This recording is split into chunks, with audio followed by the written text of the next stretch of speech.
Hi, in this video we're going to talk about glottal stop. Glottal stop belongs to the same group, in this group PB, TD, and KG, which are stops. And glottal stop this is the symbol for glottal stop. They're all in the same group because they all stop air and then release air. Now, at the end of this video, I'll give you a list of words that contain glottal stop. But I think there are three reasons that glottal stop can be confusing. The first is when someone pronounces glottal stop, you really can't see any movement when you look at them pronounce it. The lips stay in the same position, there's no movement. So you really don't know what's happening. The second problem is that spelling interferes with glottal stop. Here we have the word cotton. It has a glottal stop. But you can see the first sound in the vowel, ka, is followed by the glottal stop, which is only one sound. But the spelling has 4 letters to represent one sound. The TTON represents glottal stop. That can be confusing. The third way that I think it's confusing is that English speakers really don't know that they produce glottal stop, that they're pronouncing a glottal stop. So if you ask them for help, they won't be able to give it to you. Okay, let's look at the word button. This is the correct pronunciation of button. Now, people will try other ways to pronounce it. If they cannot pronounce the glottal stop, they will this is probably the most common way, they'll say button, button. Or they might try a tap, button, button. But the correct pronunciation is button. If you pronounce it one of these 2 ways, everyone will understand you. And that's our goal, is to be understood. But for an English speaker, it will sound a little bit off, meaning we hear something is wrong. Now, it's your decision if you want to work on glottal stop to improve your pronunciation. But if you don't, people will still understand you.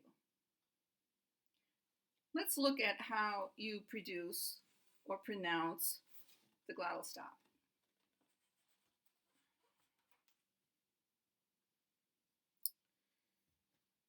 Think about your mouth in 2 parts.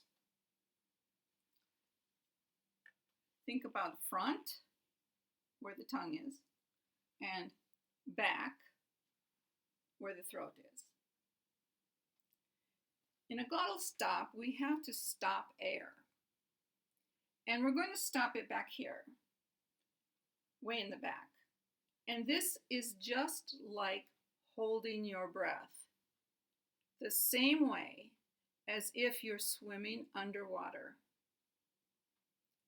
So no air can escape through the nose or the mouth because you're holding your breath.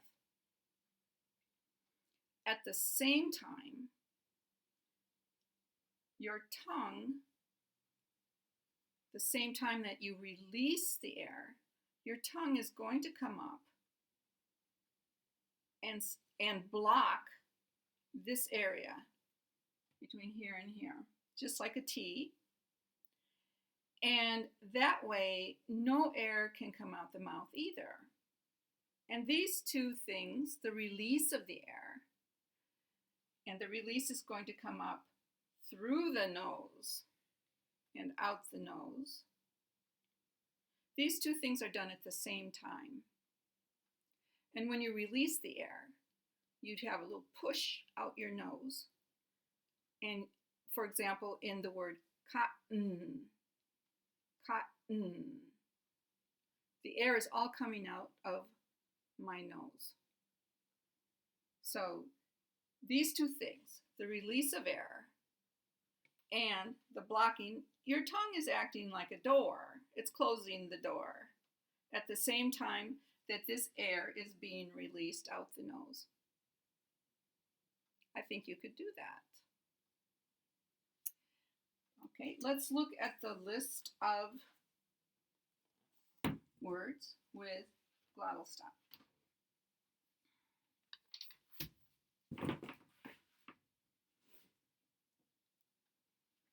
So I'm going to pronounce these and listen carefully to how I hold my breath, then release it out through my nose.